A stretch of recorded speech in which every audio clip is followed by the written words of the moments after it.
Health insurance, let's work on that because that's the next important part. I hope we are good on time. Health insurance, Mediclaim, what options you have? You have individual policy and you have floater policy. Floater is wherein you have a family, spouse, children. So you say you buy 5 lakh of health insurance and that 5 lakh will be distributed among your family. So it's not for one individual. So one individual use 2 lakhs, remaining 3 lakhs are still there for the rest of the family to use in that particular year, and after 1 year completes, the whole 5 lakhs comes back. Senior citizen Mediclaim is a product which is specifically for senior citizens, because if you have not bought it during your young age, if you had somebody met me age 65, they want to buy a Mediclaim, the options are very limited. You have to end up paying little bit higher premium and little bit more restrictions in terms of what you call co-pays. That is something from your pocket. That is, if there is a hospital bill of 1 lakh, then maybe 30,000 you have to pay from your pocket, and the 70,000 the insurance company will pay. That's a co-pay, because that's a restriction they are putting on your policy at the beginning, saying that this policy comes with a 30% co-pay. It's a senior citizen product. You didn't buy it regular product during your young age, so now when you want to buy it, some restrictions will come. Critical illness will pay a fixed amount. If there is a specific critical illness, stroke, cancer, renal failure, you will get a fixed amount as long as you survive for 30 days or so. That's the condition. Top-up, super top-up. Super top-up is a better concept where it's a deductible. The first part of the amount you are paying either from your pocket or from some other insurance company, and the insurance company will pay the remaining part. That is, you take a policy of 5 lakh and say that you are okay about them only covering after the first 2 lakhs.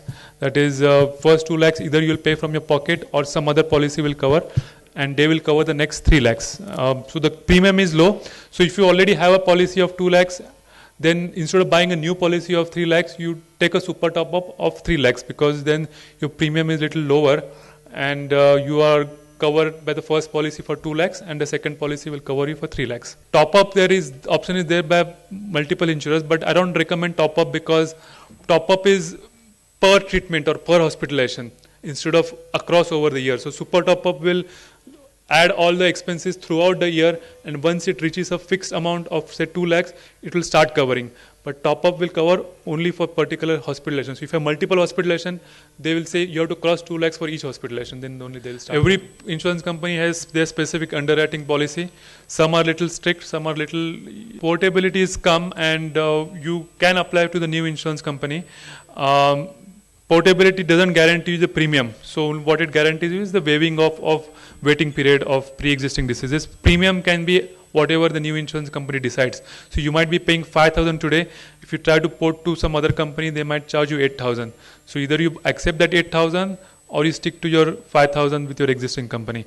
So the premium, whatever they want to set, is still given to them. That is, they have a right to set whatever premium. So they might charge you premium which might be unaffordable, and you might not want to shift. IRDA is making it a little strict. They are saying that for portability, if somebody wants to deny insurance company, they have to give some specific reason and file some details with IRDA why they are denying this particular person.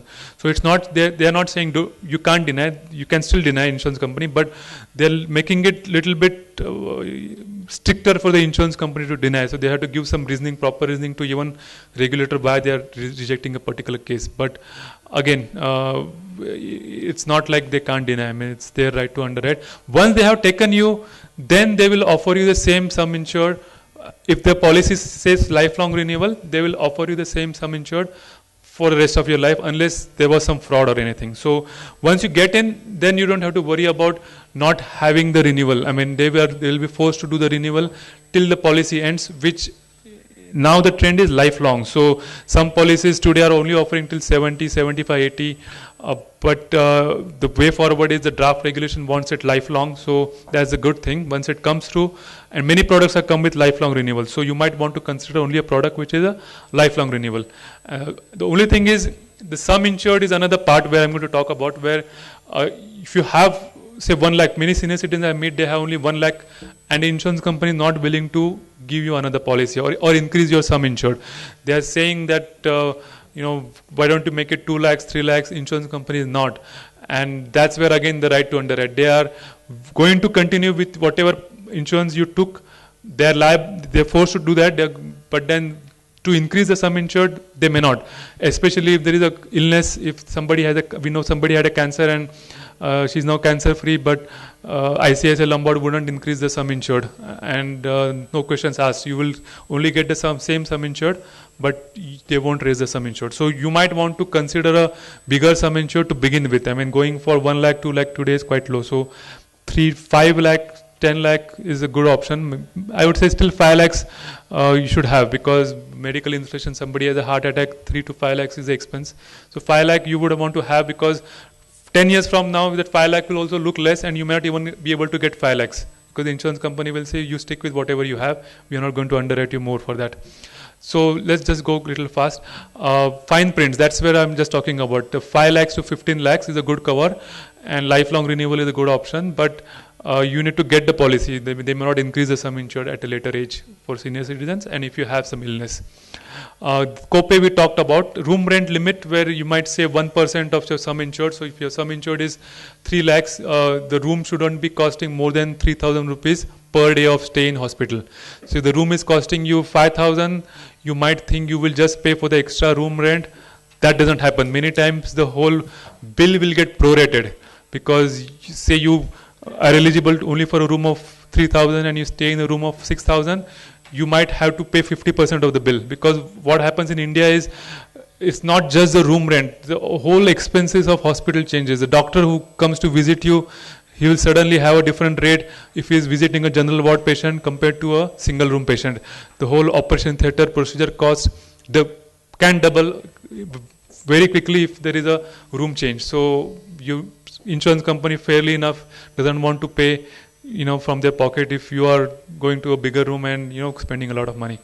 Fine prints, limits for surgery. Senior citizen Mediclaim, you would have some limit wherein you might buy a policy of 5 lakhs and your surgery cost maybe only 1.5 lakhs covered. So you might be paying a premium of 5 lakhs, but your heart surgery or whatever procedure cost, they'll cover you only for 1.5 lakhs. Pharma, you might have a limitation, like stent cost, maybe only 40% will be covered. So you have 1 lakh cover, you have 1 lakh bill for stent, only 40% will be covered. Pre-existing disease, again 4 years is the standard. Some might say 4 years of continuous coverage with no hospitalization, or 4 years of coverage with no hospitalization for that particular condition, then only will cover it. Little restrictive. So make sure it is very simple. After 4 years, they should cover. If they cover it after 4 years, should be happy, because standard is 4 years. There are now new products which are offering less than 4 years also, but very rare. There is a 2-year waiting period for specific things, cataract, hernia and other things, 4-year waiting period. So you need to be aware that you can't just buy a policy and go for a cataract and expect to be paid. They won't, because they want to make sure you wait for a certain period, because the policy will get misused. Outpatient procedures, don't go by the count, because some of the count, like Apollo has 140 or more than that, but then it's like they have eye surgery, specific surgery, then only they will cover. But if it is a generic one, that is eye surgery, like I think Oriental has, it will cover for a generic anything related to eye. If it is very specifically worded, then only those specific things will be covered. So just go by the broad definition of, and you need outpatient procedures to be covered, because kidney stone removal is now outpatient and you don't want to be paying for that. So you want to make sure your policy covers as many outpatient procedures and broader definition. Timelines, be very clear that insurance companies are getting very strict, wherein some of the companies are saying you have to inform us within 24 hours of hospitalization, or some might say 48 hours of hospitalization. If you don't inform them, if you just file a claim after 7 days or 10 days, they will say we will not pay the claim, because you never told us you were in hospital. They want to do it because they want to say we might visit the hospital, see if you're really there, talk with the doctor and see if this patient is really not a fake patient, and to put a false claim. So they're doing it for their purpose, but you have to be aware of these timelines and do all the filings, that is intimate the TPA beforehand within the time limit. Renewal, just make sure what are the terms and conditions which are getting changed, and if you're not happy with the change condition, then you can use portability. Claims loading, you might see a hike in premium. Some companies are having 200% loading. So you have somebody had a heart surgery and their premium increased from 16,000 to 48,000. So 200. So in a way, policy which is having a claims loading which is very restrictive is bad. If it is claims loading which there's no claims loading, then that's good policy.